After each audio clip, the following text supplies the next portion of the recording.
Cravings ba kayo sa masarap na sabaw ng bulalo? Sa may Baclaran may bagong bukas sa food trip na swak sa budget nyo. May maayos at malawak na dining area. Bukas pa lang pero dinudumog na. Offer nilang bulasol for 150 pesos. Kung may kadate ka naman, meron silang bulalo for 318 pesos. At may malakas na silang extreme for 618 pesos. Meron din sila rito sinigang for 155 pesos. Magpa-add-ons ng pata for 99 pesos. Lahat dyan ay naka-only rice at only soup. Dito kay Bulalo Overload. Ano na lang?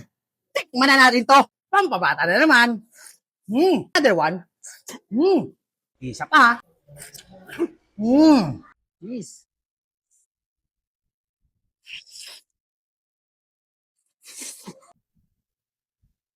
Ang sarap.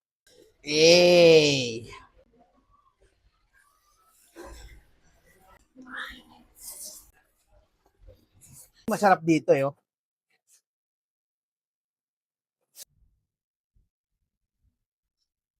Masim. Ito yung nahanap kong sinigang lutong bahay.